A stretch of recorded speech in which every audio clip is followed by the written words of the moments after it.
और दोस्तों कैसे हो। तो मेंस की तैयारी होपफुली बहुत अच्छी आप सभी लोगों की चल रही होगी। तो ये मेंस की प्लानिंग वीडियो है, एक तरह से स्टडी वीडियो, प्लानिंग वीडियो जो भी आप समझ लो। लास्ट के जो 22 डेज बचे हुए हैं आरआरबी पीओ मेंस में, उसी की प्लानिंग वीडियो है। उसी के लिए एक रास्ता, एक मार्ग है। आप अगर इसको अच्छे तरीके से करते हो या अपने हिसाब से मोल्ड करके फॉलो करते हैं या चीज़ों जो भी करते हैं, देन आपको ज़रूर इससे फ़ायदा ज़रूर मिलेगा। तो इसमें मैं क्या क्या बताने वाला हूँ, ईच एंड एवरीथिंग जो भी आपके लगभग हो सकते हैं। पहला चीज़, एग्ज़ाम पैटर्न क्या होगा, कितना टाइम डिवोट करोगे, एग्ज़ाम किस सीक्वेंस में आप अटेम्प्ट करोगे, इंग्लिश कैसे करोगे, हिंदी कैसे करोगे, जीए कैसे करोगे, कंप्यूटर कैसे करोगे, मैथ कैसे करोगे, रीजनिंग कैसे करोगे, जो भी चीज़ें हैं सब कुछ मैं कवर करने वाला हूँ। तो फिर से बता देना चाहता हूँ, वीडियो थोड़ी सी लंबी होगी अगर आप पेशेंस रख के देखते हैं, और देन आपको थोड़ा बहुत कुछ ना कुछ ज़रूर सीखने को मिलेगा कि एग्ज़ाम को किस किस तरह से हम अटेम्प्ट कर सकते हैं या क्या गलतियाँ नहीं कर सकते हैं। तो सबसे पहले मैं एक चीज़ बोलना चाहूँगा जो मीन्स आप सभी लोगों के दिमाग में बिल्कुल होना चाहिए, मैं जीतूँगा, मुझे जीतना है, मैं जीत कर रहूँगा, मैं जीतूँगा, मुझे जीतना है, मैं जीत कर रहूँगा। क्योंकि ये लफ्ज़, ये वर्ड्स कोई आपसे कहने के लिए नहीं आएगा, सब आपके पैर खींचने के लिए आएंगे केकड़ों की तरह। तो इसी वजह से अपने आप को हमेशा अप्रिशिएट करना है। मिरर में देखो, अपने आप को बोलो मैं जीतूँगा, मुझे जीतना, मैं जीत कर रहूँगा। रोकेगा कौन? अगर आपकी मेहनत है दिन रोकेगा कौन? इसी वजह से मीन्स अपने आप से डेली बेसिस पे ये लफ्ज़, ये वर्ड्स बोलने रहेंगे आपको, ठीक है। जो मैं बोलता रहता हूँ बार बार एक चीज़ ना, थक गए हो तो कोई बात नहीं, थक गए हो तो कोई बात नहीं मेरे दोस्त, रुकने की सोचना भी मत। रुकोगे तो हज़ारों लोग तुमसे आगे निकल जाएंगे और तुम पीछे हो जाओगे। तुम्हारा प्रीलिम्स क्वालिफाई करना कोई वैल्यू नहीं रख जाएगा, ठीक है। क्योंकि अगर प्रीलिम्स क्वालिफाई करने के बाद मेंस में फेल होते हो, देन तुम्हारी कमी यहाँ पर है, किसी और की कमी नहीं है, ठीक है। तो इसी से बहुत ही प्यारा सा लाइन है जो मैं बोलता रहता हूँ बार बार, you have to fight through some bad days, you have to fight through some bad days to earn the best days of your life. अगर आपको अपने बेस्ट डेज चाहिए, 1 जनवरी को आपको ज्वाइनिंग लेटर आपके हाथ में होना चाहिए। ज्वाइनिंग लेटर मतलब आपका अलॉटमेंट एक तरह से आ जाता है कि भाई आप बन चुके हो पीओ। तो आपको वो अगर चाहिए, देन आपको क्या करना पड़ेगा, अभी तो घिसना पड़ेगा, अभी तो घिसना पड़ेगा और दर्द सहना पड़ेगा। हीरे को जब तराशा जाता है, देन वो घिसता है, दर्द होता है ना, इमेजिन कर लो दर्द होता है, तो वो दर्द अभी सहना पड़ेगा अगर आपको बनना है, ठीक है। मन को भटकने मत दो। जो लक्ष्य है, जो एम है आरआरबी पीओ या कोई भी एग्जामिनेशन लेकर चल रहे हो ना, उसकी ओर मन को टिका दो। तुम जो पाना चाहते हो उसके लिए अपनी पूरी जान लगा दो, ठीक है। जान लगाओगे दिन सब अच्छा दिखेगा ना। एक चीज़ मैं जो बोलता रहता हूँ और चीज़ ना, उसके बाद हम वीडियो शुरू कर रहे हैं क्योंकि ये सही है, तुम्हारे लिए ज़रूरी है मेरे दोस्त ना। तुम्हारी सच्चाई की ये गवाही ये वक्त दे देगा, तुम्हारी सच्चाई की ये गवाही वक्त दे देगा। दुनिया में मत उलझे रहो, मेहनत करो, सफलता मिलने के बाद सब लोग बदल जाएंगे, ठीक है। एक चीज़ है ना, जो लोग ढूंढोगे अभी कि इतने टाइम ही नहीं है जो तुम बोल रहे हो करने के लिए, दिन मेरे दोस्त आप पीओ बनने नहीं जा रहे हो, ठीक है। क्योंकि मेंस में भी फेल होते हैं, 10 से 15% लोग पास नहीं होते, उसमें से फेल होते हैं लोग ना। बोलता हूँ ना, काम टालने के तरीके खोजने के बजाय काम करने के तरीके ढूंढो। अगर तुम काम करने के तरीके ढूंढोगे कैसे इसको पॉसिबल किया जा सकता है, देन मेरे दोस्त you are going to rock, ठीक है। हमेशा बोलना है मैं जीतूंगा, मुझे जीतना है, मैं जीत कर रहूँगा, ठीक है। जिस खामोशी से पढ़ाई कर रहे हो उस पर भरोसा रखो, शोर मचेगा और बहुत ज़ोर से मचेगा मेरे दोस्त, ठीक है। तो चलिए शुरू करते हैं। एक चीज़ मैं जो बोलता रहता हूँ फिर से मैं बोल रहा हूँ, ठीक है। दर्द गम डर जो भी है तेरे अंदर है, दर्द गम डर जो भी है तेरे अंदर है। खुद के बनाए पिंजरे से बाहर निकल कर देख, तू भी एक सिकंदर है। तू बहुत कुछ कर सकता है मेरे दोस्त ना। बस ये जो बकवास से लोग हैं इनको हीट देना बंद कर दो। जो ये बकवास से लोग जो फालतू की चीज़ें बोलते रहते हैं कि तुम नहीं कर सकते हो, तुमसे नहीं होने वाला है, उनको हीड करना बंद करो, उनको सुनना बंद करो, ठीक है। तो चलिए देख लेते हैं एग्ज़ाम पैटर्न क्या है और किस तरह से आप क्या करेंगे। तो एग्ज़ाम पैटर्न में सबसे पहला रीजनिंग है, मैथ है, जीए है, इंग्लिश है, हिंदी है, दोनों में से कोई एक आएगा, और कंप्यूटर है। ये सभी आते हैं, 40-40 क्वेश्चन आते हैं। और जो रीजनिंग रहती है 50 मार्क्स की रहती है, मैथ जो रहती है 50 मार्क्स की रहती है, जीए 40 मार्क्स की रहती है, हिंदी जो रहती है आपकी 40 मार्क्स की रहती है, इंग्लिश भी 40 की रहती है, और कंप्यूटर 20 मार्क्स की रहती है। देखो अब जो एग्ज़ाम में आपका जो रिजल्ट आता है मेंस का, उसमें क्या रहता है, ये 40 में से वो लोग क्वेश्चंस के बेसिस से मार्क्स दे रहते हैं कंप्यूटर का। और ये मैथ के जो मार्क्स रहते हैं उसमें आपको क्या करना रहता है, 1.25 का मल्टीप्लाई करके आपको मार्क्स गेट करना रहता है, जो मार्कशीट रहती है। और जो कंप्यूटर में रहता है इसमें किसका 0.5 का मल्टीप्लाई करके मार्क्स निकाला रहता है। इसे यहाँ पर ये होता है 20 मार्क्स और ये होता है 50 मार्क्स। अब टाइम कितना डिवोट करेंगे आप इसको देख लीजिए। टाइम आप जो डिवोट करेंगे, सबसे पहले सीक्वेंस में मैं बता दे रहा हूँ कौन सा सीक्वेंस में आप ऐड करोगे। देखो रीजनिंग के लिए 30 से 35 मिनट का टाइम डिवोट करोगे। अभी मैथ का जो बच्चे का उसको करेंगे। जो जीए रहेगा इसके लिए 15 से 20 मिनट का टाइम डिवोट करेंगे और इसमें इसका रिवीजन वगैरह सब हो जाना चाहिए। ये नहीं कि बाद में रिवीजन करने के लिए कुछ और कर रहे हो। 15 से 20 minute more than enough time होता है 40 क्वेश्चन अटेम्प्ट करने के लिए। इवन इससे कम टाइम में आप कर लेंगे और इसको रिवीजन भी कर लेंगे, ठीक है। इंग्लिश या हिंदी है, ये 20 से 25 मिनट मिनिमम टाइम है, इतना आप टाइम देंगे। अगर उससे इससे पहले कंप्लीट हो जाता है देन गुड, लेकिन ये 25 मिनट से ज़्यादा जाने मत देना। 25 मिनट से ज़्यादा कभी भी नहीं जाना चाहिए आपके इंग्लिश या हिंदी को अटेम्प्ट करने के लिए। आपको लगता है नहीं 1-2 मिनट और लग सकता है, 26-27 मिनट लग सकता है, जिसमें मेरे 2-3 क्वेश्चन जो बच्चे हैं वो अटेम्प्ट हो सकते हैं, देन गुड, ले जाओ, कोई दिक्कत नहीं, 1-2 मिनट से कोई इशू नहीं होगा। लेकिन अगर ये आप कर रहे हो हिंदी या इंग्लिश को अटेम्प्ट करने के लिए 30-35 मिनट लगा रहे हो, देन ये बहुत बेकार टाइम है, ठीक है। ये टाइम से आपको बहुत ज़्यादा इंपैक्ट पड़ जाएगा एग्जाम में, ठीक। इसी में आपका हो जाना चाहिए, मतलब मैक्सिमम जो 26 से 27 मिनट ले जा सकते हो, उससे ज़्यादा नहीं ले जाना है। कंप्यूटर जो है, कंप्यूटर के लिए 10 to 15 मिनट्स में आपको कंप्लीट कर लेना है। मैक्सिमम टाइम 15 मिनट्स है और इसी में इसका रिवीजन भी हो जाना चाहिए। और इसके बाद जो भी बचता है 30 से 40 से 45 मिनट जो भी बचते हैं आपके पास, इसको लगा देना है आपको मैथमेटिक्स में, ठीक है। समझ में आ गया। अब देखो सीक्वेंस कौन सा रहेगा, कौन सा सीक्वेंस में आप एग्जामिनेशन को अटेम्प्ट करेंगे। सबसे पहला आप अटेम्प्ट जो करेंगे मेरे दोस्त, सबसे आसान चीज़ जो होता है ये उसी को मैं बता रहा हूँ, जनरल अवेयरनेस, क्योंकि हम लोग इसको पढ़े रहते हैं और सबसे आसान हम लोगों को एग्जाम में लगता है। जीए हो गया, इसके बाद हम लोग अटेम्प्ट करेंगे कंप्यूटर, ठीक है, इसी सीक्वेंस में ऐड करना, अटेम्प्ट करना। उसके बाद से हिंदी अटेम्प्ट करेंगे या इंग्लिश अटेम्प्ट करेंगे, ठीक है। उसके बाद से हम लोग अटेम्प्ट करेंगे मैथ, देखो मैथ या रीजनिंग, इसको मैं बता दे रहा हूँ, ठीक है। देखो कंप्यूटर जीए अटेम्प्ट करोगे क्योंकि आप लोग पढ़े रहते हैं, जो आता है अटेम्प्ट किया, जो नहीं आता है ख़त्म, ठीक है। कंप्यूटर अटेम्प्ट करेंगे, उसके बाद हिंदी या इंग्लिश अटेम्प्ट करेंगे, जो टाइम बताए उसी टाइम के हिसाब से करना। उसकी वजह से इसमें मैथ और रीजनिंग में समझ लो, मैथ रीजनिंग में से क्या करना है आपको, मैथ में क्या कर लेना है। देखो अगर आपकी स्ट्रॉन्ग सब्जेक्ट मैथ है तो चौथे नंबर पे मैथ रहेगी आपकी, 5वें नंबर पे आपकी रीजनिंग रहेगी। अगर आपकी रीजनिंग स्ट्रॉन्ग सब्जेक्ट है तो रीजनिंग आपकी यहाँ चौथे नंबर पे आ जाएगी, 5वें नंबर पे आपकी मैथ हो जाएगी। ऐसा क्यों मैं बोल रहा हूँ, देखो जीए आप अटेंड कर लोगे, आपके अंदर कॉन्फिडेंस बिल्डअप हो जाएगा। 40 क्वेश्चन तो निपट चुके हैं भाई, अब बचा हुआ है 160 क्वेश्चन। जैसे ही आप कंप्यूटर अटेम्प्ट करोगे आपके दिमाग से 80 क्वेश्चन का प्रेशर और कम हो गया। जैसे ही आप हिंदी अटेम्प्ट करोगे, इंग्लिश अटेम्प्ट करोगे, आपके ऊपर से 120 क्वेश्चन का प्रेशर कम हो गया कि भाई इसमें तो मुझे जो आते थे मैंने अटेम्प्ट कर लिए, ठीक है। और ख्याल से समझना भाई। उसके बाद से जैसे ही अपनी स्ट्रॉन्ग सब्जेक्ट अटेम्प्ट करोगे, एग्जांपल के फॉर्म में आपकी मैथ जो है स्ट्रॉन्ग सब्जेक्ट है और आप एग्जाम में इसको अटेम्प्ट करें तो इसमें से 40 क्वेश्चन में से कुछ ना कुछ करोगे ना, आपके ऊपर से 160 क्वेश्चन का प्रेशर कम हो गया। अब बचे हुए लास्ट के खाली हैं 40 क्वेश्चन जो आपको अच्छा उतना नहीं आता। मान लो रीजनिंग आपकी उतनी अच्छी नहीं है, एग्जाम्पल ले लेते हैं, देन आपकी रीजनिंग जो है 40 क्वेश्चन रहेंगे, इन 160 क्वेश्चन के प्रेशर कम होने की वजह से रीजनिंग में अच्छा परफॉर्म कर जाओगे। समझ में आया ना। तो ये चीज़ आप ज़रूर सीक्वेंस को दिमाग में रखिएगा और ख्याल से करने पे फोकस करिएगा, आप बहुत कुछ अच्छा कर जाएंगे, ठीक है। और एक चीज़ और आपके होना चाहिए, ये जो सीक्वेंस मैंने बताई कि आपके मॉक में इंप्लीमेंट होना चाहिए, डायरेक्ट आप जाके एग्जाम में इंप्लीमेंट नहीं करना है। मॉक प्लानर अभी जस्ट इसी के आगे मैं बता रहा हूँ कैसे कैसे मॉक को क्या क्या करोगे आप, ठीक है। तो आपको क्या कर लेना है भाई, ये जो आपका बताया मैंने सीक्वेंस, ये सीक्वेंस जो बताया है, ये सीक्वेंस आपके एग्जाम में इम्प्लीमेंट होना चाहिए, लेकिन उसके साथ साथ मॉक में उससे पहले कई बार इम्प्लीमेंट होना चाहिए ताकि आप हैबिचुअल हो जाएं और इस टाइम के अंदर आप इसको फिनिश करना सीख जाएं।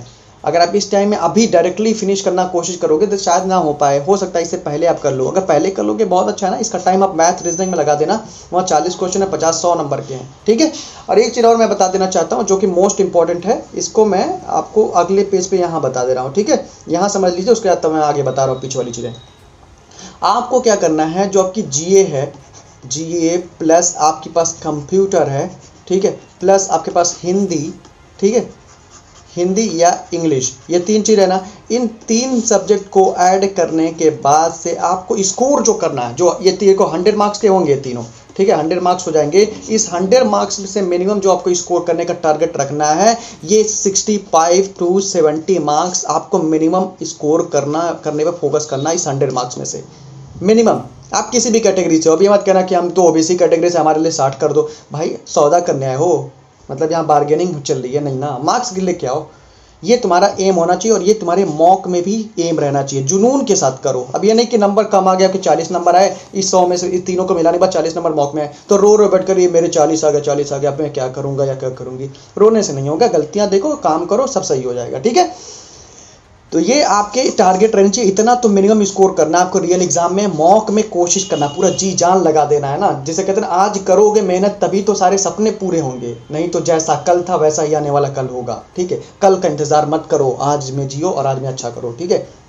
तो ये क्या करना है आपको, जो 65 to 70 मार्क्स है, ये मिनिमम स्कोर आपके होने चाहिए आउट ऑफ 100, जो ये 3 सब्जेक्ट हैं। अब बचे हुए सब्जेक्ट हैं आपके पास मैथ एंड रीजनिंग, ठीक है। ये मैथ एंड रीजनिंग भी 100 मार्क्स का रहता है। तो इस 100 मार्क्स में से आपका जो टारगेट रहना चाहिए, देखो मेंस में थोड़ा अच्छा आता है, देन टारगेट कुछ ऐसा नहीं रहना चाहिए कि आपको, जैसे ये टारगेट मैंने इस वजह बताया कि इतना तो मिनिमम लेके आओ, और पूरे ला दो, बहुत अच्छी बात मेरे दोस्त, 200 में से 200 ला दो, कोई दिक्कत नहीं है, आप ला सकते हो, आप तो टॉपर बन जाओगे ना। लेकिन ये मिनिमम आना चाहिए भाई ना, इतना इससे कम आ रहे दिन आप मेहनत नहीं कर रहे हो अच्छे से ना, इसी वजह से लेके आओ, लाओ, नहीं आ रहे कोशिश कर डालो। ये मैथ रीजनिंग का जो मिनिमम स्कोर होना चाहिए मेरे हिसाब से 50% लेके आओ, दोनों में, दोनों मिला के 100 नंबर में से। आप चाहे तुम्हारी क्वांट अच्छी हो, चाहे रीजनिंग अच्छी हो, चाहे दोनों अच्छी हो, कुछ भी करो, इतना लाने की कोशिश करो। बहुत टफ है दिन, कोई दिक्कत नहीं है, बहुत टफ है, 60 कट ऑफ जा रही है 200 में से। तो भाई अगर तुमने 100 स्कोर कर दिया 60 में से, और इसमें से तुम्हारी ये जीए कंप्यूटर और हिंदी मिला के 50-60 स्कोर कर दिया, 30-40 नंबर उसमें तुमने मैथ और रीजनिंग में कर दिया, देन तुम आगे हो बहुत सारे लोगों से। इसी वजह से अगर पेपर आसान आती है, 100 कट ऑफ जाती है, देन तुम 130 लेके आते हो, तो यू आर सेफ, ठीक है। तो इसी वजह से आपको ये करना है, ताकि आपके दिमाग में जो कट ऑफ वर्ड आता है, जो एग्जाम में कट ऑफ वाला लिखा रहता है कि कट ऑफ इतनी जाएगी, और बैठ के लोग, पंडित लोग कट ऑफ डिसाइड करते हैं, जैसे मुझे भी मजबूरी में वीडियोस करने पड़ते हैं क्योंकि आप ही लोग बोलते हो, तो ये कट ऑफ वर्ड आपके दिमाग में आएगा ही नहीं, आप सेफ रहोगे, भैया कुछ भी जाए मैं कर डालूंगा या कर डालूंगी, ठीक है। तो ये 3 आपका रहना चाहिए। फिर से बोलता हूँ, जीए, कंप्यूटर प्लस हिंदी या इंग्लिश, जो भी अटेम्प्ट करते हो इन दोनों में से, इन तीनों को मिलाने के बाद से आपके जो स्कोर 100 में से आने चाहिए मॉक में या आपके एग्जाम में 65 to 70 मार्क्स आने चाहिए। उसके बाद जो 50 मार्क्स आपका टारगेट रहना चाहिए मैथ प्लस रीजनिंग को लेके, ठीक है। अब उन बकवास लोगों से थोड़ा बचना, जो बकवास लोग बोलते हैं मॉक में मैथ रीजनिंग को मिला के 70 नंबर ला रहे हैं 100 में से, गुड, कुछ लोग ला सकते हैं भाई, बहुत अच्छा IQ होता है, बहुत ज़्यादा प्रैक्टिस करते हैं लोग ना, हद से ज़्यादा प्रैक्टिस करते हैं। लेकिन और सब लोग जो फेंकते हैं ना, उनसे बचना, ठीक है। वो कुछ नहीं करने वाले, ठीक है, फालतू की बात करते हैं खाली, उनसे इसी वजह बचना है और फोकस नहीं करना है उनकी बात पर। तो आपको क्या करना है, फिर से एक बार रिपीट करता हूँ लास्ट टाइम, जो आपके पास जीए है, कंप्यूटर है, हिंदी या इंग्लिश, इन तीनों को मिला के 100 नंबर टोटल होते हैं। 100 में से आपको 65 to 70 मार्क्स लेके आना है, चाहे आप किसी भी कैटेगरी से हो। और जो बचा हुआ सब्जेक्ट एक आपका है मैथ रीजनिंग, इन दोनों में से 50 मार्क्स दोनों को स्कोर करने की कोशिश करना है, अराउंड 50 मार्क्स, ठीक है। तो अब देख लेते हैं मॉक प्लानर। मॉक प्लानर किस तरह से क्या करेंगे, होपफुली समझ में आ गया होगा, बहुत प्यार से समझाया मेरे भाई। अगर आपको मेरी बातें थोड़ी सी कड़वी लग रही हो, तो कोई दिक्कत नहीं, मुझे जो मन करे वो बोल लो, लेकिन पढ़ लेना थोड़ा सा, ठीक है, ताकि ये वीडियो बनाने का मोटिव फुलफिल हो जाए। क्योंकि बैठ के गर्मी में आपके लिए वीडियो बना रहा हूँ, क्योंकि फ़ैन वगैरह ऑफ है, आपको सुनाई दे रहा होगा, ठीक है। तो चलिए देख लीजिए आपको क्या करना है। मॉक प्लानर में क्या करना है, मॉक प्लानर में मैंने कुछ डेज लिखे हुए हैं, ख्याल से देखिए। 18 अक्टूबर को आपका एग्जाम है, 18 अक्टूबर को मेंस है। ये खाली आरआरबी पीओ के लिए नहीं है, आप यही चीज़ आप आरआरबी क्लर्क मेंस के लिए भी अप्लाई कर सकते हो। अब उसके लिए मॉक प्लानर मैं थोड़ा सा अलग दे दूंगा, लेकिन पीओ मेंस के बाद अभी नहीं, अगर टाइम मिला तो, नहीं तो आप यही क्लर्क के लिए भी अप्लाई करना, हम अलग से वीडियो उसके लिए नहीं देने वाले, ठीक है। आप क्या करेंगे, देखिए 26 एंड 27 ये 2 दिन, जैसे आज आप वीडियो देख रहे हो, दिन आज और कल दोनों दिन आपको क्या करना है, एक मॉक टेस्ट मेंस का देना है, और अपने आप को देखना है कि कौन से लेवल पर आप स्टैंड कर रहे हो। आपका लेवल देखना कि यहाँ लेवल अच्छा है कि लेवल बुरा है, ठीक है। 1 मिनट, लेवल अच्छा है कि लेवल बुरा है, ये आपको देखना है, ठीक है। 2 मॉक टेस्ट लगातार देने दोनों दिन। उसके बाद से आपको क्या करना है, देखने के बाद से गलतियां नोटिस करना, नोटिस करने के बाद उसको डायरी में लिखना है, लिखने के बाद से काम करना है, ठीक है, वो मैं बताऊंगा आगे।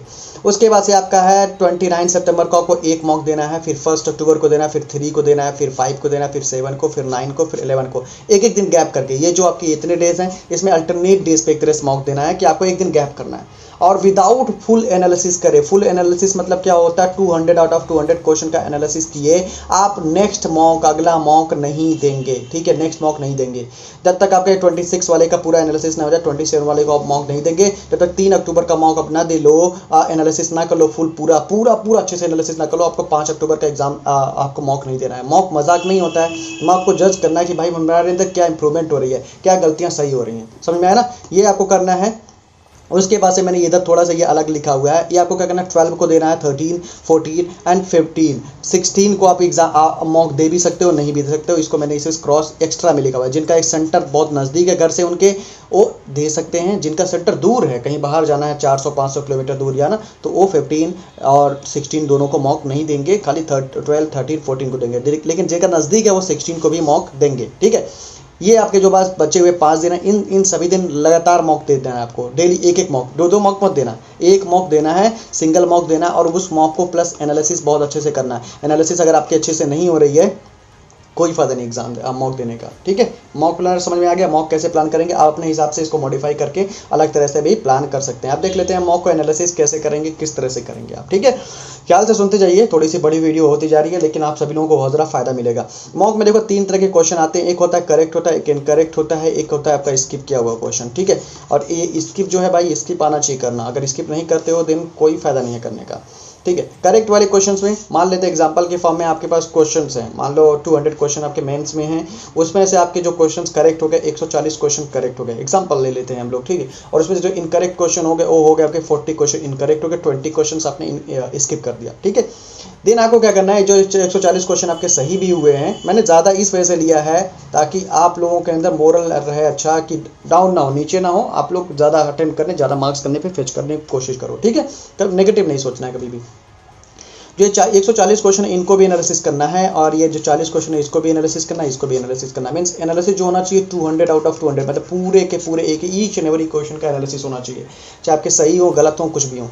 सही वाले में एनालिसिस देखो, मैंने बार बार बताया हुआ है कि आप देखो कि आपने जो अप्रोच लगाया हुआ है वो सही है कि नहीं सही है, कि कुछ और गलत कर दिए हो। जो टाइम लगाया क्वेश्चन में वो एवरेज टाइम से हमेशा कंपेयर करना, एवरेज टाइम से ज़्यादा है कि कम है ये देखना है। अगर कम है देन गुड, बराबर है ठीक है, लगभग में है ठीक है, लेकिन बहुत ज़्यादा टाइम लियो देन खराब है। ठीक है, टॉपर से कंपेयर नहीं करना है कभी भी, टॉपर साहब 2 मिनट में कर देते हैं 200 क्वेश्चन। ठीक, तो टाइम आपको देखना है, दूसरा अप्रोच देखना है, और ये देखना है कि आपने उस क्वेश्चन को क्या आपको अटेम्प्ट करना चाहिए था या स्किप कर देना चाहिए था, जिससे आपके और क्वेश्चन अटेम्प्ट जाते हैं। ये सारी चीज़ें आपको देखना है करेक्ट वाले में। इनकरेक्ट वाले भी वही चीज़, अप्रोच अगेन आपको देखना है कि अप्रोच आपका क्यों, किस वजह से गलत हो गया। क्या आपका कोई सिलेक्शन, आप जो क्वेश्चन था, क्वेश्चन का जो सिलेक्शन था वो उसकी वजह से नहीं गलत हुआ, कि आपने उसमें टाइम वेस्ट नहीं ना कर दिया, अपना फालतू का टाइम बहुत ज़्यादा वेस्ट कर दिया और ये क्वेश्चन आपको बनाने नहीं चाहिए थे, जिसकी वजह से आपने जो क्वेश्चन स्किप किए वो बन सकते थे। समझ में ना, ये सारी चीज़ें इनकरेक्ट वाले में देखना है। उसके बाद से स्किप वाले में देखना है। स्किप वाले में ये करना है भाई, आपने ये क्वेश्चन अगर स्किप किया हुआ है देन क्या ये क्वेश्चन स्किप करने लायक था, हो सकता है क्वेश्चन की लेंथ जो थी बहुत ज़्यादा थी, जिसकी वजह से आपने विदाउट पढ़े विदाउट देखे ही उसको छोड़ दिया। तो ये सारी चीज़ें देखोगे तो यहाँ से कुछ न कुछ इंप्रूव होंगे, जो जिसका फ़ायदा आपको करेक्ट वाले पे होगा और एग्जाम में आपके मार्क्स इंक्रीज होंगे। समझ में है ना। अब मैं ज़्यादा इसको एलेबरेटेड फॉर्म में नहीं बता रहा हूँ। अगला बता रहा हूँ आपका है कंप्यूटर। कंप्यूटर के लिए देखिए, मतलब अगर आपने कंप्यूटर आज तक कुछ भी नहीं पढ़ा हुआ है देन आपके कंप्यूटर के लिए एक लूसेंट की बुक आती है, किरण की बुक आती है, दोनों में से कोई भी एक बुक पढ़ सकते हो पूरा अच्छे से नॉलेज के लिए। ठीक है, और ज़्यादा कुछ मैं इसमें कंप्यूटर में नहीं बताऊंगा। कंप्यूटर के लिए देखो एक चीज़ है, आपको इतने सारे PDF हैं, ओली बोर्ड का जो बोल्ट वाला PDF होता है उसको आप पढ़ सकते हो, वो अच्छा होता है, बहुत ही अच्छे वे में लिखा रहता है। याद रखना कंप्यूटर, बहुत सारे लोग बहुत ज़्यादा PDF पढ़ लेते हैं, बहुत ज़्यादा पढ़ने से नहीं होता है। कंप्यूटर को जो बार बार रिवाइज करता है कंप्यूटर, देखो क्योंकि RRB PO मेंस में उतने टफ लेवल की नहीं आते जितना आप सोचते हो कि इतना टफ आएगा। कुछ क्वेश्चन रहते हैं, जैसा 40 क्वेश्चन है, 40 में से 2 से 3 या 5 ले लेता हूँ, चलो मैं 5 लेता हूँ, मैक्सिमम 5 क्वेश्चन ऐसे रहते हैं जो टफ रहते हैं। टफ मतलब उनको पढ़ने के लिए आपको CS बैकग्राउंड या किसी और बैकग्राउंड से, कंप्यूटर बैकग्राउंड से होना चाहिए, तब आपके लिए आसान रहेंगे। लेकिन नॉर्मल बंदे के लिए वो 5 क्वेश्चन टफ रहते हैं। देन इन 5 क्वेश्चन के लिए अपना कीमती टाइम आप बर्बाद नहीं कर सकते हो। 35 क्वेश्चन जो है इसको लाने की कोशिश करो तो 35 का आधा करोगे, 17.5 नंबर होते हैं 20 में से, और ये बहुत ज़्यादा अच्छे नंबर होते हैं।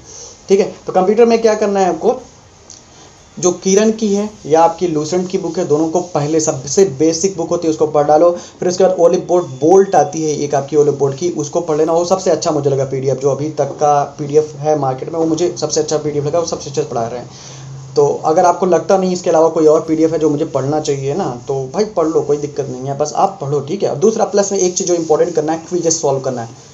क्विजेस आपको सॉल्व करना है, क्विज आपको सॉल्व करना है भाई। क्विज मतलब क्या होता है, जैसे आप अड्डा से जाके वहाँ के जो क्विजेस हैं उसको सॉल्व कर लो, ग्रेड ऐप से जाके कर लो ना, जहाँ से भी करते हो बस करो, लेकिन क्विजेस सॉल्व करना कुछ भी करके। ठीक है, और याद रखना कंप्यूटर को रिवीजन बेसिस पे होना चाहिए। बहुत सारे लोग खाली आपके लूसेंट या किरण की जो बुक आती है उन बुक को पढ़ने के बाद ही कंप्यूटर में 15+ स्कोर कर जाते हैं 20 में से। ठीक है, क्यों? क्योंकि उनके पास एक चीज़ रहता है, रिवीजन। और रिवीजन करते हैं ना, जैसे कहते हैं ना, एक बुक पढ़ो लेकिन 10 बार पढ़ो, 10 बुक पढ़ो, 10 बुक एक बार पढ़ने से अच्छा एक बुक को 10 बार पढ़ो। ये चीज़ सुना है ना तुमने, तो वही चीज़ करते हैं लोग, रिवीजन करते हैं। तो आप भी रिवीजन करिए, प्लस क्विजेस पे फोकस करेंगे। अगर क्विजेस पे फोकस नहीं है देन वो पढ़ना कोई फायदा ज़्यादा नहीं रहेगा। तो इसे रिवीजन करिए, पढ़िए और प्लस क्विजेस पे फोकस करिए। ठीक है, ओली बोर्ड का बोल्ट एक बार देख लेना आप लोग, बहुत ही अच्छा है। आप लोग अगर पसंद आएगा तो पढ़ सकते हो, नहीं तो जहाँ से पढ़ रहे हो पढ़ सकते हो आप लोग। अगला आते हैं हम लोग GA। जनरल अवेयरनेस को कैसे प्रिपेयर करोगे? जनरल अवेयरनेस में देखो 3-4 चीज़ें होती हैं। पहला उसका करंट अफेयर्स होता है, उसके बाद बैंकिंग अवेयरनेस होता है जो आपके आरआरबीज में आता है, ठीक है, और उसके बाद से आपका स्टैटिक पोर्शन होता है, ठीक है, स्टैटिक पोर्शन होता है। उसके बाद एब्रीविएशन होता है आपका, ठीक है, एब्रीविएशंस होते हैं, ठीक है। उसके बाद से आपका होता है फिनेंशियल अवेयरनेस होता है, ठीक है। ये 5 चीज़ आपके एग्जाम में आपके आरआरबी पीओ में आता है जो कि 40 क्वेश्चन कवर करता है। मैक्सिमम लोग इसको अच्छा कर सकते हो जिनके करंट अफेयर्स स्ट्रॉन्ग रहते हैं। ये रेस्ट जो रहते हैं ये सब उसी में करंट अफेयर्स में आ जाते हैं। करंट अफेयर्स कहाँ से प्रिपेयर करेंगे? जहाँ से भी प्रिपेयर कर रहे हो। पहला होता है आपके पास जो अफेयर्स क्लाउड, अफेयर्स क्लाउड है। अफेयर्स क्लाउड अगर डेली बेसिस पे कोई भी फॉलो कर रहा था या कर रही थी, उसके लिए बहुत ही बेस्ट वे है, ठीक है। अब देखो आप करंट अफेयर्स कहाँ से प्रिपेयर करेंगे इसको पहले बता दे रहा हूँ ना, करंट अफेयर्स के बारे में बता रहा हूँ। करंट अफेयर्स देखो 18 अक्टूबर को एग्जाम है तो आप डिसेंडिंग ऑर्डर में करेंगे। देखो 15 अक्टूबर तक आपको करंट अफेयर्स प्रिपेयर करना है, 15 अक्टूबर तक करेंगे। फिर उसके बाद से आप अक्टूबर के पहले सितंबर मंथ करेंगे, ठीक है। सितंबर के बाद से आपका है यहाँ पर, एक मिनट, आपके पास अगस्त है, ठीक है। अगस्त के बाद से आपके पास जुलाई है, ठीक है। उसके बाद से जून है, उसके बाद से आपके पास है मई, ठीक है। ये इतने जितने महीने में यहाँ लिखे हुए हैं ये इंपॉर्टेंट महीने हैं। इवन जो मई मैंने लिखा है उतना इंपॉर्टेंट नहीं है ये वाला। आप कहोगे 8 महीने क्या आता है? 8 महीने वाला जो आता है ना, मैक्सिमम जो क्वेश्चन रहते हैं 3 to 4 मंथ से ही रहते हैं। 8 महीने, 10 महीने, 12 महीने वाले जो भी क्वेश्चन कुछ आते हैं, जैसे 2018 में आए थे, 2019 में आए थे, दिन वो क्वेश्चन कुछ ही रहते हैं, उनका जो वेटेज रहता है बहुत कम रहता है। सबसे पहले क्या करेंगे देख लीजिए ख्याल से, जो 15 अक्टूबर से लेके 1 सितंबर मतलब 45 डेज़ का जो आपके पास सीए है, चाहे आप अफेयर्स क्लाउड से कर रहे हो चाहे कहीं से भी कर रहे हो, इनको डेली बेसिस वाला कंप्लीट करेंगे, कुछ भी करके daily basis. Got that? Daily, ये नहीं कि इसका वीकली पढ़ रहे हो, इसका मंथली पढ़ रहे हो, नहीं, ये जो आपके पास 45 डेज़ हैं इसका डेली बेसिस पे करना है। इसके बाद से जो आपके पास अगस्त है, जुलाई है, जून है या मई है, इस मई के बाद अगर आपके पास टाइम मिलता है दिन, अप्रैल भी कर लेना आप, टाइम मिलता है दिन, ठीक है। ये दोनों महीने अगर टाइम मिलते हैं दिन करना। ये जो मैंने 5 महीने नीचे लिखे हुए हैं, इन 5 महीने का वीकली कर सकते हो या मंथली कर सकते हो, ये आपके ऊपर है। आपके टाइम कितने मिलते हैं ये आप उसके ऊपर है, ठीक है। और ये कहाँ से करना है? मान लो करंट अफेयर्स आप कर रहे हो, अफेयर्स क्लाउड से कर रहे हो, कोई बात नहीं है, करते रहो। अफेयर्स क्लाउड से हर कोई करंट अफेयर्स प्रिपेयर करता है, हर कोई। और यहीं से और ये देखो बहुत सारे लोग खाली अफेयर्स क्लाउड पढ़ के ही आपके आरबीआई ग्रेड बी में जो 80 मार्क्स की जीए आती है, करंट अफेयर्स आती है, वहाँ पर 70-75 मार्क्स लेके आते हैं। क्योंकि रिवीजन, वो पढ़ते हैं लेकिन रिवीजन करते हैं। बहुत सारे लोग पढ़ते हो ना, लेकिन वो कहते हो ना कि हम तो कंफ्यूज जाते हैं ऑप्शन को देख कर ही ना, तो लेकिन उनमें ये कंफ्यूजन नहीं रहता है। तो आप में भी ये कंफ्यूजन नहीं रहना चाहिए। रिवीजन पे फोकस करेंगे तो नहीं होगा। प्लस अगर आपके पास स्टडी आईक्यू है, जो कि मैं प्रीफर करता हूँ बहुत ज़्यादा, तो स्टडी आईक्यू है देन गुड, पढ़ सकते हो जाके वहाँ से। अगर उनका पढ़ रहे हो डेली बेसिस पे, कुछ और पढ़ने की ज़रूरत ही नहीं रहेगी, लगभग सारी चीज़ें वहाँ से कवर कर दी जाती हैं। फिनेंशियल अवेयरनेस, स्टडी वगैरह जो भी रहे। और जो आपकी बैंकिंग अवेयरनेस है ये आपके अफेयर्स क्लाउड इसी में कवर कर देता है, करंट अफेयर्स में ही। और स्टैटिक जो रहता है ये भी आपको दे दिया जाता है डेली बेसिस पे। स्टैटिक मतलब जो न्यूज़ में रहती है वही स्टैटिक आपकी हमेशा आती है, फालतू की स्टैटिक क्वेश्चन नहीं आती है। एब्रीविएशन भी जो न्यूज़ में है, मान लो कहीं सीएम चले गए, कहीं पीएम चले गए, कहीं कोई और चला गया ना, किसी स्टेट में चले गए, किसी और जगह पर चले गए, या आपके पास कोरोना वायरस वाला है, इसके वैक्सीन, ये सब एब्रीविएशन वहाँ से पूछ सकता है क्वेश्चन, है ना। कोरोना का ही पूछ सकता है आपसे, ठीक है, सॉरी, या कोविड का ही पूछ सकता है, कोरोना में बोल दिया, कोविड का ही फुल फॉर्म पूछ सकता है एब्रीविएशन के फॉर्म में। फिनेंशियल अवेयरनेस कुछ अलग नहीं होता है, ये भी बैंकिंग के न्यूज़ ही होता है एक तरह से। तो इसको आपको करंट अफेयर्स पार्ट में ही कर लेना है, ठीक है। अगर आपके पास अलग से वीडियोज़ इसकी आप देख लेते हो तो गुड, बहुत अच्छा रहेगा। बैंकिंग अवेयरनेस के अगर आप वीडियोज़ देख लेते हो जो उनके बेसिक टर्म्स होते हैं, देन बहुत अच्छा रहेगा, ठीक है। ये आप अपने हिसाब से मोल्ड करिए, मैंने थोड़ा सा एक आइडिया दे दिया है आपको कैसे आप क्या करेंगे, मोल्ड करिए और अपने हिसाब से इसको प्रिपेयर करने की कोशिश करिए। ये जो मैंने बताया ये मोस्ट इंपॉर्टेंट है, इसको आप जरूर कर लेना। 15 अक्टूबर से लेके सितंबर तक मतलब 45 डेज जो आपके पास हैं, ये इन 45 डेज में डेली बेसिस पे आपको अपने पूरे करने हैं करंट अफेयर्स को। उसके बाद जो बच रहे हैं दिन आपके पास अगस्त, जुलाई, ठीक है, जून, मई, अप्रैल, ये 5 महीने जो आपके पास बच रहे हैं इनमें या तो वीकली कर लो आप या तो मंथली वाला कर लो। रिवीजन इज द की, याद रख लेना। अगर करंट अफेयर्स में आपको जीए में आपके नंबर अच्छे लाने हैं देन रिवीजन पे फोकस करना। जितना रिवीजन करोगे उतना अच्छा होगा। प्लस इसके बाद ये इतना करने के बाद से आपको क्विजेस सॉल्व करने हैं, ठीक है, क्विजेस सॉल्व करने हैं। क्विजेस मतलब कि क्या होता है आपका, जैसे आप अफेयर्स क्लाउड पे जो डेली बेसिस पे उनकी क्विजेस हैं उसको सॉल्व करो ना, या कुछ और जो भी आप कह रहे हैं उसको सॉल्व करने फोकस करना है भाई। क्विजेस कहीं से भी सॉल्व करते हो, अड्डा से करते हो, कहीं से भी करते हो, ये नहीं मैंने बोल दिया अफेयर्स क्लाउड स्टडी आईक्यू तो वहीं से पढ़ो, कहीं से भी पढ़ सकते हो आप, जहाँ से पढ़ते हो बस ऑथेंटिक आपको लगना चाहिए और आपको समझ में आना चाहिए। समझ में आ रहे हैं, रिजल्ट मिल रहे हैं, देन गुड, कंटिन्यू रखो, कोई बदलने की जरूरत नहीं है, ठीक है। तो कोई भी डाउट होता है इससे रिलेटेड देन कमेंट करिएगा, जरूर कोशिश करेंगे रिप्लाई करा जाए। अब आते हैं हम लोग हिंदी पे। देखिए क्या करेंगे आप, आपकी हिंदी में अगर आप देखो एक वीडियो आपका बनाना था मुझे कि हिंदी अटेम्प्ट करो कि इंग्लिश अटेम्प्ट करो, उसको मैं यहीं पर थोड़ा समझा रहा हूँ, उसको मैं अलग से एक वीडियो बनाऊंगा। देखो हिंदी अटेम्प्ट करें कि इंग्लिश अटेम्प्ट करें, देखो 2-3 टाइप के लोग होते हैं, ठीक है।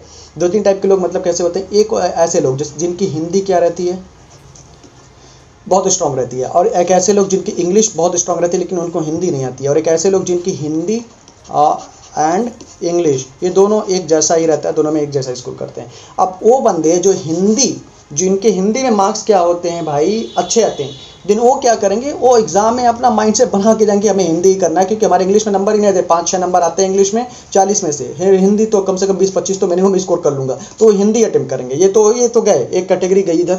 दूसरी ऐसे लोग जो इंग्लिश में आपके 20+ या 25+ मार्क्स लेके आते हैं, लेकिन हिंदी में उनके मार्क्स 10 से 15 या 20 नंबर आते हैं, दिन ये हिंदी के कंपेयर में इंग्लिश में ज़्यादा स्कोर करते हैं, दिन ये इंग्लिश ही अटेम्प्ट करेंगे। अब प्रॉब्लम आती है उनके साथ जो हिंदी इंग्लिश में लगभग बराबर स्कोर करते हैं, जैसे इसमें 20 स्कोर कर दिया, इसमें भी 20 स्कोर कर दिया, दिन वो कंफ्यूज रहते हैं कि हम हिंदी अटेम्प्ट करें कि इंग्लिश अटेम्प्ट करें। दिन उनके लिए मैं एक चीज़ बोलना चाहूँगा, एग्ज़ाम में आप क्या करिएगा, ठीक है, इनके लिए तो कंपलसरी हो गया भाई ना, इनको हिंदी नहीं आती तो हिंदी अटेम्प्ट नहीं करेंगे कि अपना मार्क्स बेकार कर देंगे। हिंदी आसान भी आई, हिंदी अटेम्प्ट करके क्या करेंगे, इनको हिंदी जब अच्छे से नहीं आती। अब इंग्लिश जिनको नहीं आती वो हिंदी अटेम्प्ट करेंगे ना, वो इंग्लिश अटेम्प्ट करेंगे, जाके 5 नंबर 10 नंबर लेके आएंगे। इंग्लिश कितनी भी आसान है, 10 नंबर लेके आ जाएंगे, 15 लेके आ जाएंगे, लेकिन हिंदी में वो उससे ज़्यादा स्कोर करेंगे। लेकिन प्रॉब्लम इनके लिए है जो हिंदी और इंग्लिश दोनों आती है उनको अच्छे से, लेकिन वो कन्फ्यूज है कि किसको अटेम्प्ट करें। तो आप लोग क्या करेंगे, ये थर्ड कैटेगरी है, ये क्या करेंगे, एग्जाम में जैसे शुरू होता है वहाँ पर अपना 1 से 2 मिनट अपना इन्वेस्ट करेंगे, वेस्ट नहीं कर रहा मैं, इन्वेस्ट करेंगे और देखेंगे क्वेश्चन, थोड़ा ओपन करेंगे और क्वेश्चन को देखेंगे कि इंग्लिश वाला क्वेश्चन आसान लग रहा है। देखो जैसे स्किप करके क्वेश्चन देखते जाओगे ना तो दिखता जाता है भाई, पढ़ना थोड़ी ना, पढ़ोगे तो 10 मिनट लग जाएगा। तो इंग्लिश वाले क्वेश्चन आसान लग रहे हैं कि हिंदी वाले लग रहे हैं। अगर आपको लग रहा है कि नहीं भाई इंग्लिश आसान है तो इंग्लिश अटेम्प्ट करना, नहीं लग रहा है ये कि हिंदी आसान है, हिंदी अटेम्प्ट करना। यही चीज़ हुआ था 2018 RRBPO में, 2019 RRBPO में, जहाँ पर इंग्लिश आसान थी और हिंदी जो थी कंपेयर टू टफ थी, और लोगों ने क्या किया, विदाउट सोचे, घर से ही सोच के गए थे कि हम हिंदी अटेम्प्ट करेंगे। जो ये थर्ड कैटेगरी वाले थे, इनकी बात मैं नहीं कर रहा हूँ, ये तो श्योर है भैया मुझे यही करना है क्योंकि मेरे आता ही नहीं, मुझे इंग्लिश, मुझे हिंदी आता ही नहीं अच्छे से ना, तो ये वही करेंगे। लेकिन थर्ड कैटेगरी में मैक्सिमम लोग लाइक करते हैं, मैक्सिमम लोग इस कैटेगरी में रहते हैं। अगर परसेंटेज के बेसिस पे देखोगे 60 से 70% आपके हैं जो हिंदी और इंग्लिश दोनों ठीक ठाक कर लेते हैं। दिन ये कंफ्यूज होते हैं और इसके बाद घर से ही सोच के जाते हैं हम हिंदी अटेम्प्ट करेंगे, क्योंकि हिंदी हम शुरू से बोल रहे हैं, शुरू से ये कर रहे हैं ना, स्पेशली यूपी बिहार वाले ना जो ज़रा दिक्कत कर दिए थे। दिन आप घर से ही प्लान करके मत जाइए कि हमें हिंदी ही कर लेना है, हिंदी नहीं भाई, आप वहाँ जाके 1 से 2 मिनट अपना इन्वेस्ट करो ताकि आपका प्रॉफिट ज़्यादा हो। इन्वेस्टमेंट थोड़ा सा करो और देखो कि हिंदी आसान है कि इंग्लिश आसान है, जो आसान लग रहा है उसको अटेम्प्ट कर डालो। 1 से 2 मिनट अगर आपने कर दिया, जैसे हिंदी अटेम्प्ट करने में 2019 में बता रहा हूँ लोगों को 30 से 35 और 40 मिनट लग गए थे, और इसी के चक्कर में उनके एग्जाम पूरे खराब हो गए थे, फेल हो गए थे वो लोग, ठीक है।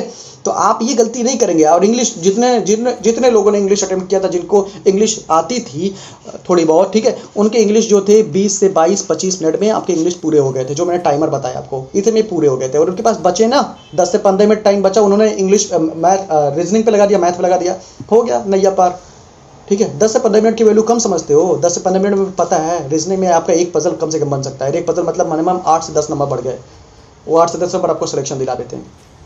एक यहाँ 0.25 से लोग फेल होते हैं, 0.11 से फेल हो जाते हैं फाइनल सिलेक्शन में, ठीक है, समझ में आया ना। तो ये किस तरह से करेंगे आप पहले देखेंगे। फर्स्ट और सेकंड कैटेगरी तो भाई कोई दिक्कत नहीं, उनको क्लियर है, अपने विजन के साथ क्लियर है, मुझे हिंदी अटेम्प्ट करना भाई, क्योंकि मुझे इंग्लिश आती नहीं, इंग्लिश वाले बंदे को हिंदी अच्छे से आती नहीं, तो क्लियर है कि मुझे इंग्लिश ही अटेम्प्ट करना है, क्योंकि मैं हिंदी में स्कोर कर ही नहीं पाऊंगा कितना भी आसान आ जाए। लेकिन थर्ड कैटेगरी जिसमें मैक्सिमम लोग लाइक करते हैं, वो कन्फ्यूज़ हैं कि भाई या पहले से माइंड सेट कर लिए हुए कि इंग्लिश अटेम्प्ट करेंगे, हिंदी अटेम्प्ट करेंगे। एग्जाम्पल के फॉर्म में इंग्लिश तुम्हारी टफ आ गई तो एग्जाम में, और हिंदी आसान आ गई तब क्या करोगे। तो इसे पहले से माइंडसेट मत बना के जाओ, अपना एग्जाम में थोड़ा सा टाइम देना भैया। एग्जाम में देखो ऐसा चेक बॉक्स बना रहता है, चेक बॉक्स पे क्लिक करोगे तो हिंदी वाला अटेम्प्ट होने लगेगा, बस पढ़ोगे खाली। अब इस चेक बॉक्स को हटाओगे, देन दूसरा चेक बॉक्स जो रहता है यहाँ पर ये बना हुआ इंग्लिश वाला, उस पर क्लिक ही मत करो ना, डायरेक्टली क्वेश्चन खाली देखना तुम्हें, बाद में उसको क्लिक करने के बाद से तब करना शुरू करो, ठीक है, क्या दिक्कत है। जैसे चेक बॉक्स बना हुआ है, मान लो उस पर क्लिक नहीं कर रहे हो तुम, कल ही क्वेश्चन देख लो 1 मिनट लगा के अपना ना। समझ में आ गया होगा, होपफुली आप लोग कंफ्यूज अब नहीं होंगे कि हिंदी अटेम्प्ट करें कि इंग्लिश अटेम्प्ट करें कि क्या करें, ठीक है, दिक्कत नहीं होना चाहिए इसमें, ठीक है। चलिए अब देख लेते हैं नेक्स्ट पॉइंट। तो देख लेते हैं अब आपका हिंदी किस तरह से क्या करेंगे, हिंदी के लिए क्या प्रिपरेशन करेंगे, क्योंकि ये समझाना बहुत ज़रूरी था। मैक्सिमम लोग कंफ्यूज हो कि क्या करें क्या नहीं करें। ठीक है, एक मिनट इरेज कर दूँ, उसके बाद मैं समझाता हूँ आपको अगला। ठीक है, हिंदी को क्या करोगे, कुछ ज़्यादा कुछ करना नहीं है हिंदी वालों के लिए, जितने लोग हिंदी अटेम्प्ट करने वाले हो या हिंदी करने वाले हो। ठीक है, क्योंकि मतलब ज़्यादा कुछ है ही नहीं ऐसा। एक मिनट भाई, देखो हिंदी में क्या करना है। हिंदी में सबसे पहले आप अगर हिंदी अटेम्प्ट करने जा रहे हो तो हिंदी की रीडिंग करना शुरू कर दो। अगर आप श्योर हो कि हिंदी ही मुझे करना है या हिंदी कर सकता हूँ, इंग्लिश भी करना है, देन रीडिंग आपकी होनी चाहिए।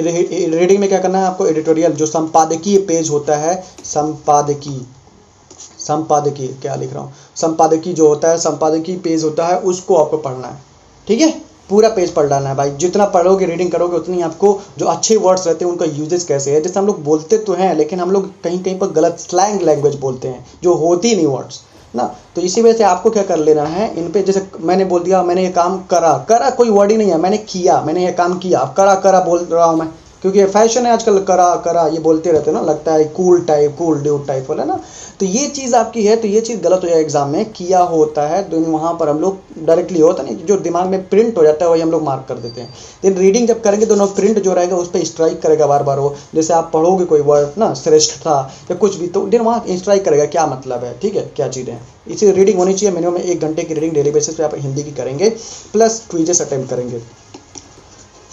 करेंगे हिंदी की, प्लस क्या करेंगे दूसरा इसके बाद से जो आपके पास जैसे हिंदी इंग्लिश में करते हो ना प्रैक्टिस, जो आपके पास सेक्शनल टेस्ट रहते हैं, ये प्रैक्टिस का मामला है। ठीक है, सेक्शनल टेस्ट मिलते हैं हिंदी के, उसको करो। ठीक है, फालतू में परेशान होने की जरूरत नहीं है, हिंदी हम लोगों का मातृभाषा है, भरोसा रखो। ठीक है, बस थोड़ा सा प्रैक्टिस करना, ये नहीं कि खाली मॉक में क्वेश्चन कर लिया, मॉक में एनालिसिस कर लिया हो जाएगा, नहीं होगा। नंबर तुम्हारे आएंगे लेकिन बहुत कम आएंगे, और लोगों से कंपेयर बहुत कम आएंगे। इस वजह से रीडिंग करना है, रीडिंग करने के बाद से क्विजेस सॉल्व करना है, क्विजेस के बाद सेक्शनल टेस्ट देना है। इसके बाद अगर टाइम बचता है देन ऑफलाइन आपके पास बहुत सारी, टेलीग्राम पर आप सर्च कर लेना, आपके आधे घंटे 2 घंटे या 1 दिन पूरा लगा के टेलीग्राम पर बहुत सारे आपको PDF मिल जाएंगे जो हिंदी से रिलेटेड हैं, जो खाली हिंदी के मॉक हैं, PO के या हिंदी के बुक्स हैं, जो भी हैं मिल जाए, पढ़ डालो इसको। ठीक है, लेकिन ये करना, ये रीडिंग होना चाहिए मोस्ट इंपॉर्टेंट, क्विजेस होना चाहिए, सेक्शनल होना चाहिए। उसके बाद टाइम बचता है देन टेलीग्राम पर जाओ भाई, सर्च करो या कहीं से भी सर्च कर लो, जहाँ से भी मिल जाए आपको, सॉल्व करो, प्रैक्टिस। ठीक है, थोड़ा सा कोशिश करना है, प्रैक्टिस पे फोकस करना है। ठीक है, हिंदी वाला समझ में आ गया ना। हिंदी में ज़्यादा कुछ मैं अब नहीं बता रहा हूँ, क्योंकि हिंदी में इतना ही करना है, इससे ज़्यादा कुछ करना ही नहीं है। जैसे बहुत सारे लोग बोलते हो मुहावरे बैठ के पढ़ो, ये पढ़ो ना, मुहावरे वगैरह पढ़ सकते हो, आपके पास बुक्स हैं, if you have time then good, पढ़ो, क्योंकि 22 दिन है, मुझे नहीं लगता कितना टाइम है कि आप पढ़ो बैठ के। कॉमन सेंस यूज़ करो, फोकस करना सीखो, देन सब चीज़ें सही हो जाएंगी। ठीक है, बहुत बड़ी वीडियो होती जा रही है तो हिंदी पे ज़्यादा नहीं बोलता हूँ। ठीक है, अगला देख लेते हैं। इंग्लिश में भी बहुत सारी चीज़ें बची हुई हैं। इंग्लिश में देखो क्या करना है।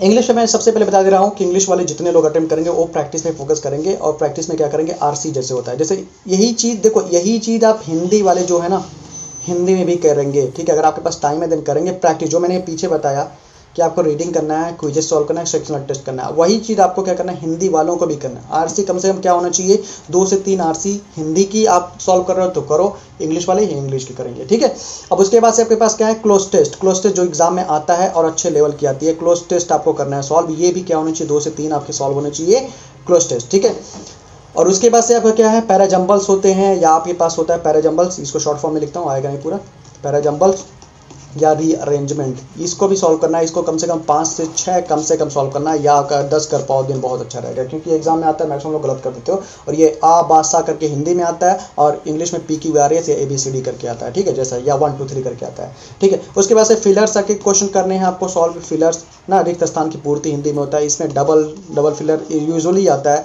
या ट्रिपल भी आ सकता है कभी कभी। ठीक है, तो इनको भी करना है, कम से कम 10 से 20 क्वेश्चन डेली बेसिस पे इसको भी प्रैक्टिस करना है।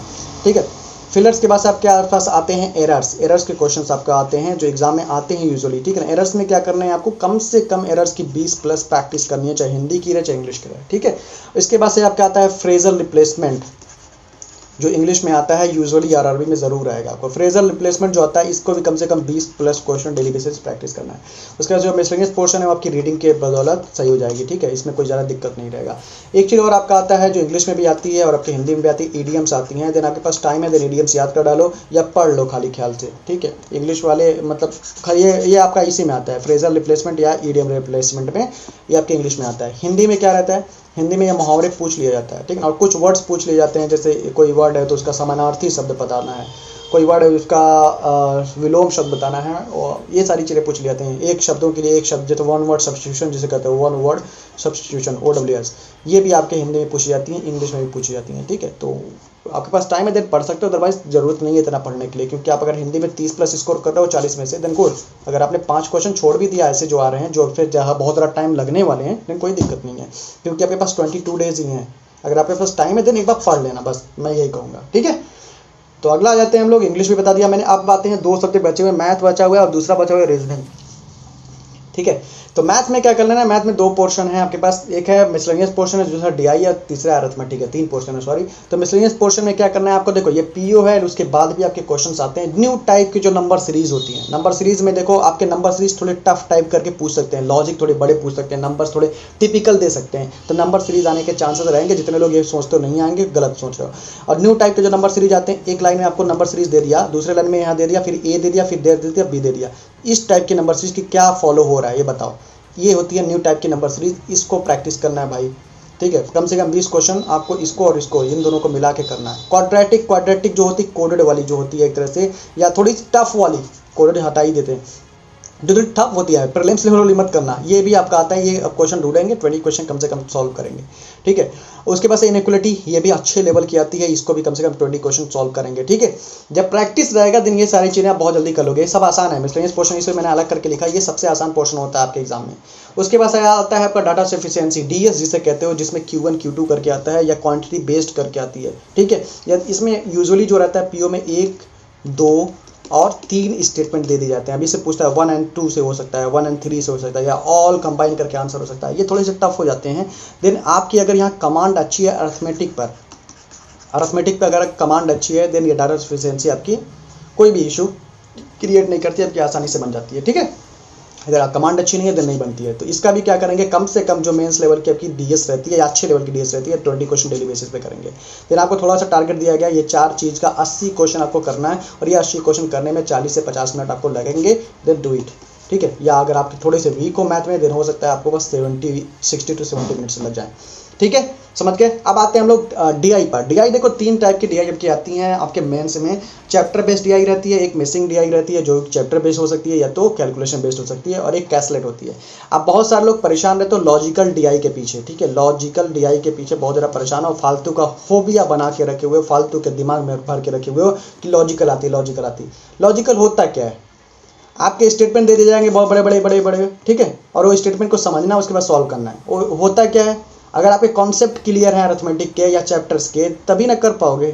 लॉजिकल भी एक तरह से रहता है कि आपके चैप्टर बेस्ड DI ही रहती हैं एक तरह से, बस उसके स्टेटमेंट को बड़े कर दिया जाता है ताकि आपकी लॉजिक जो लॉजिक है, जो समझ रहे हो कि नहीं समझ रहे हो, ये सारी चीज़ें समझ में आ रही है कि नहीं आ रही है, वो समझो इसमें।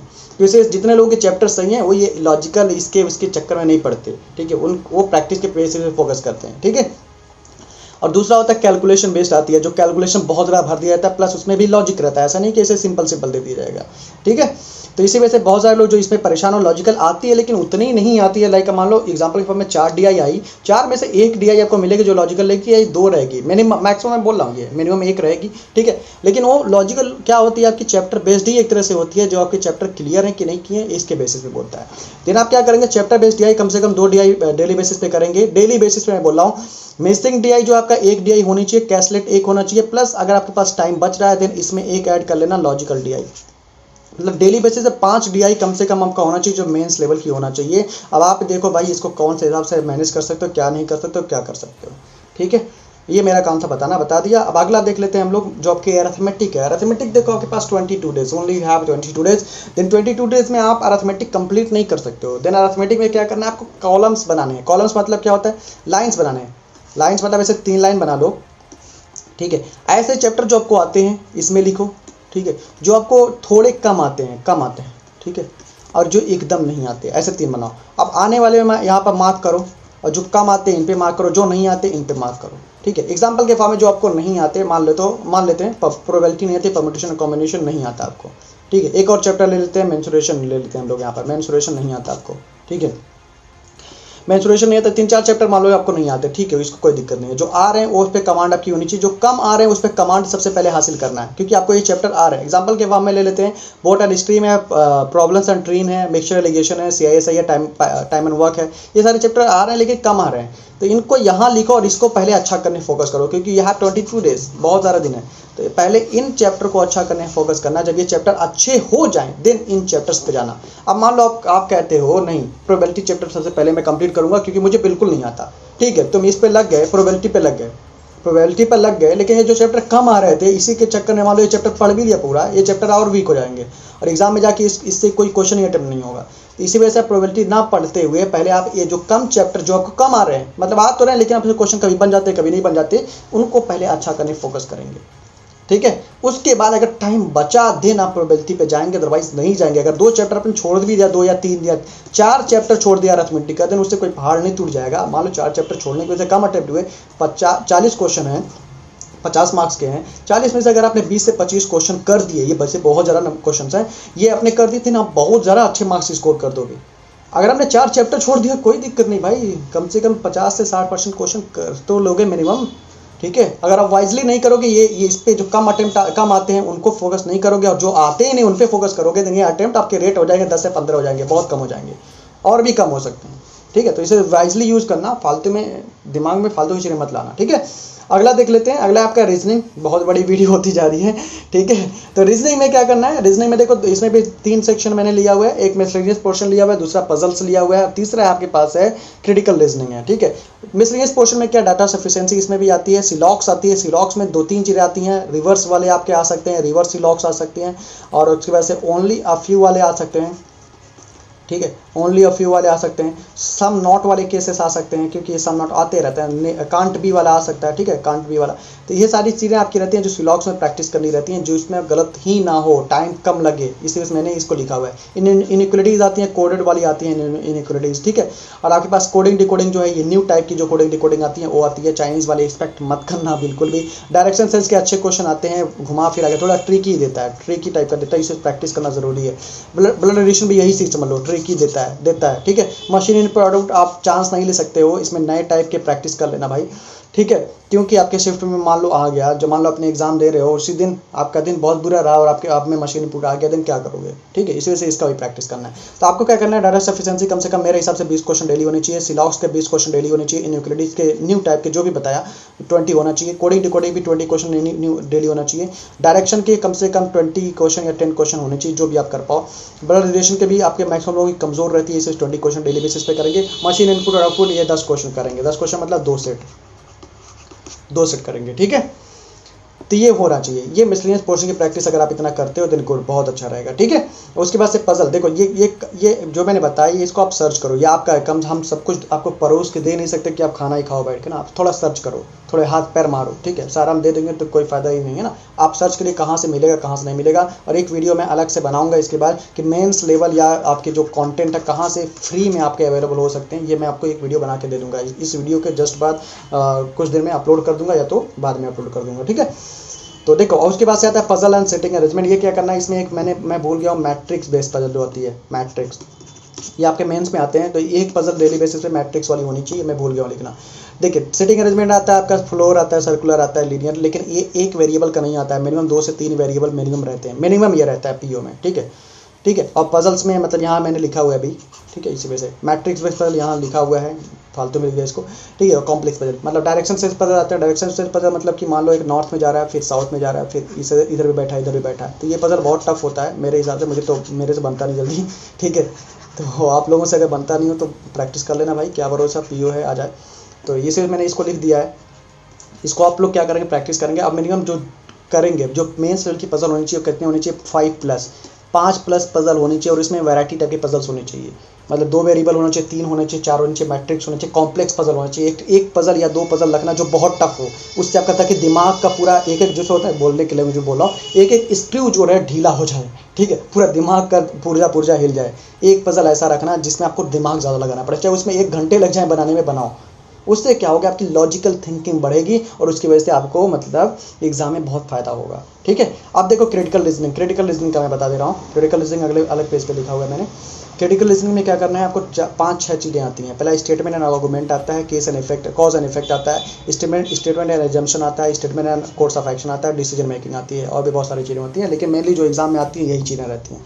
तो इसमें क्या कर लेना है आपको, इसकी प्रैक्टिस करना है। प्रैक्टिस कहाँ से करेंगे आप, जो सेक्शनल टेस्ट होता है वहाँ से करेंगे, सेक्शनल टेस्ट से करेंगे, प्लस क्विजेस से करेंगे, ठीक है। और प्लस अगर आपके पास ये बुक है logical reasoning bye Arun Sharma TMH publication वाली, इसमें भी आपकी दी हुई है क्वेश्चंस, यहाँ से कर सकते हो। या अगर ये बुक नहीं है, कोई ज़रूरी नहीं परचेज करो, ढूंढो, फालतू में परेशान हो, बहुत सारे PDFs मिल जाएंगे, बहुत सारे PDFs मिल जाएंगे, उन PDFs पे जाके देख सकते हो। लॉजिकल रीजनिंग के लिए बस एक चीज़ होता है, क्रिटिकल रीजनिंग या लॉजिकल रीजनिंग के लिए, जब तक आप खुद प्रैक्टिस नहीं करते हो, खुद प्रैक्टिस नहीं करोगे, कुछ नहीं आने वाला। आप वीडियोज़ देख डालो, आपको पर्टिकुलर क्वेश्चन समझ में आएगा, लेकिन आगे कुछ समझ में नहीं आएगा, क्योंकि आपको लॉजिकल में मतलब क्या होता है, दिमाग लगाओ। क्रिटिकल मतलब दिमाग लगाओ, अपना दिमाग लगाओ, सोचो कि कैसे कैसे क्या हो सकते हैं। जब तक आप सोचोगे नहीं विदाउट आंसर देखे, कुछ नहीं होने वाला, ठीक है। तो लॉजिकल से डरना नहीं है, लॉजिकल आता है, आपके आते हैं जो लॉजिकल के क्वेश्चन आते हैं 10 to 20% क्वेश्चन आते हैं आपके रीजनिंग में। मतलब अगर आप क्वेश्चन में इसको कन्वर्ट करोगे तो 5 to 10 क्वेश्चन के बीच में आपके रहते हैं, लॉजिकल रहता है। अब देखो एग्जाम में अटेम्प्ट कैसे करोगे आप, एक चीज़ और मैं बता देना चाहता हूँ, ठीक है। फाइनल वर्ड्स बाद में बताता हूँ।